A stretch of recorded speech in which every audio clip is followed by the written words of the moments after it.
අඩවන් වූ දෙනකින් ගලනා මෙත් මුදිතා කරුණාධාරා අඩවන් වූ දෙනකින් ගලනා මෙත් මුදිතා කරුණාධාරා. බෞද්ධ සම්ප්‍රදායන් වලට අයත් විවිධ ජාතික බෞද්ධ පින්වතුන් සහ භික්ෂුන් වහන්සේලා භික්ෂුණීන් වහන්සේලාත් සම්බන්ධ කරගෙන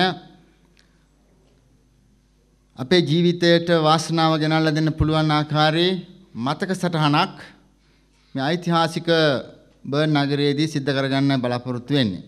මේ බුදුරජාණන් වහන්සේගේ රූපේ ඉදිරිපිට උන්වහන්සේගේ ශ්‍රී ශාරීරික ධාතුන් වහන්සේලා ඉදිරිපිට අපි මහා සංඝරත්නය වෙනුවෙන් අපේ පින්වතු පින්වතියන්ට අපි ආශිර්වාද කරනවා. ජීවිතයේ ගැටලු තියෙනවා නම් ඒ ගැටලු නිවාරණය කරගෙන සැනසීම උදා කර ගන්නටත්, ලෙඩ දුක් තියෙන අපේ පිරිස ඉන්නවා නම් ඒ ලෙඩ දුක් වලින් මිදලා නිරෝගී සම්පත්තිය සාධනය කර ගන්නටත්, මානසික අවුල් වියවුල් තිබෙනවා නම් ඒ මානසික අවුල් වියවුල් වලින් තොර වෙලා මානසික සුවය සහනය සලසා ගන්නටත්, තම තමන්ගේ පවුල් වල සමගිය සමාදානය ඇති කර ගන්නටත් පුළුවන් තරම් ශක්තියක් මේ පින්කමෙන් මේ පින්වතුන් ජනිත කරගත්තා. ඒ ජනිත කරගත්තා වූ ඒ පින්වල උපකාරයෙන් මේ පින්වතුන්ට ජීවිතේ වාසනාවන්ත කෙන්නේ කියලා පළමුවෙන් ප්‍රාර්ථනා කරනවා. පින්වතුනි, බුදුරජාණන් වහන්සේ පළමුවෙන්ම ලංකාවට ආවේ අපේ රණ්ඩුවක් බේරන්නයි. අපි බොහොම ලංකාවේ රණ්ඩු තියෙන හැමදාම ඉතිහාසයේ පුරාම රණ්ඩු කරන්න බොහොම දක්ෂ රටක් වශයෙන් ලංකාව බොහොම ප්‍රසිද්ධයි. ඒ රණ්ඩු සමහර වෙලාවට අපි අවුරුදු 2500 ගාණක් ගත වුණත් සතම්ම දහස් ගාණක් දුර ඉඳගෙන උනත් සමහර වෙලාවට සුවිශේෂ රටවල් වලට පැමිණලා වුණත් අපි ඒවා එහෙම කරගෙන යනවා. මොකද නැත්තම් අපි නොච්චික පුතාලා එනවනේ. අපි ඒවා ඒ විදිහටම කරගෙන යනවා. බුදුරජාණන් වහන්සේ පළමුවෙන්ම ලංකාවට පැමිණියේ මහා යුද්ධයක් කරන්න තියෙන අවස්ථාවක. යක්ෂයෝ කියලා හිටියා මනුෂ්‍ය කට්ටියක්. ඒ කට්ටිය නාගයොත් එක්ක දැන් ওই නාගදීපය කියලා තියෙන්නේ අපි මේ යාපනයේ පැත්තේනේ. ඒක නෙමෙයි හරි නාගදීපය.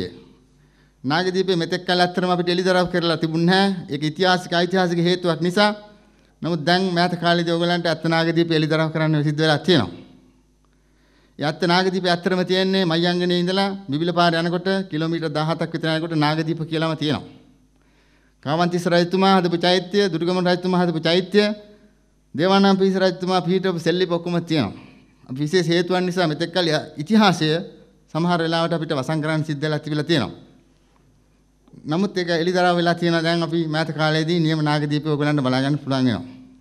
මේ නාගයන් සහ යක්ෂයන් අතර රණ්ඩුවක් තියෙන වෙලාවේදී බුදුරජාණන් වහන්සේ පැමිණිලා ඒ යක්ෂ ගෝත්‍රිකයන්ට නාග ගෝත්‍රිකයන්ට අවවාද අනුශාසනා කරලා යක්ෂයින්ට කිව්වා මේ නාග ගෝත්‍රිකයන්ට ගොවිතැන්පත් කරගෙන හොඳින් ජීවත් වෙන්න ඉඩ අරින්න ඕගොල්ලෝ කඳුකරයට යන්න කියලා.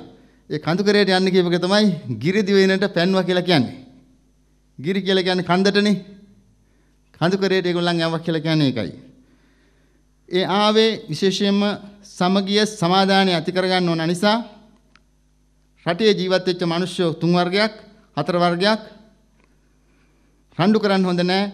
අපි සමගියෙන් සමාදානයෙන් ජීවත් වෙන්න ඕන කියන මේ සුවිශේෂ පණිවිඩය දෙන්නයි බුදුරජාණන් වහන්සේ මේ මහියංගනයට පැමිණියේ. අපි සිංහල කියලා කියනවා. අපේ රටට කියන්නේ හෙළ දිවයින කියලා. මේ හෙළ දිවයින සිව් හෙළය කියලා හැදෙනවා. මේ හෙළ දිවයිනට සිව් හෙළය කියලා හැදිලා ඊට පස්සේ සිංහලය කියලා හැදෙන්නේ. යක්ෂයෝ හිටියා, නාගයෝ හිටියා, දේව කියලා වංශයක් හිටියා, තව හිටියා අසුර කියලා වංශයක්. අසුර, දේව, නාග, යක්ෂ. මේ හතර ගොල්ලන්ට තමයි අපි සිව් කියලා කියන්නේ. සිව් කියන්නේ හතරනේ සිංහල භාෂාවේ. සිව් හෙළය අපි සිංහලය කියලා හැදුනා. ඒ නිසා සිංහල කියලා කියන්නේ ජාතියක් නෙමෙයි. ಜಾති 4ක් එකතු වෙලා ලංකාවට ඉන්න මිනිස්සුන්ට කියන නමක් තමයි සිව්හෙලය සිංහලය කියලා හැදුනේ. ඒක නිසා මේ ජාතියක් වශයෙන් අපි මේ පටලවාගෙන තවත් ජාතියක් එක්ක රණ්ඩු කරගන්න ගියාම එතන ප්‍රශ්නයක් ඇති වෙනවා.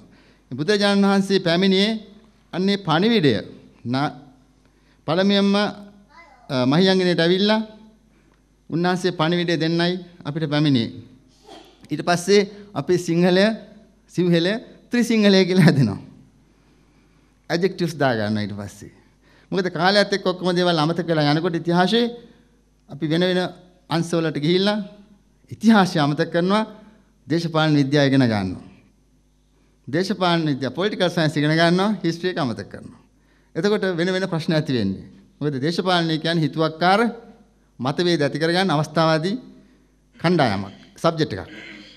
එතකොට ඉතිහාසය කියලා කියන්නේ අපිට ඉගෙන ගන්න ඕන කරන අතීතය. අපිට දෙවනි පාර බුදුරජාණන් වහන්සේ දෙවනි පාර ලංකාවට ආවේ. ඒත් රණ්ඩුවක් විසඳන්නයි.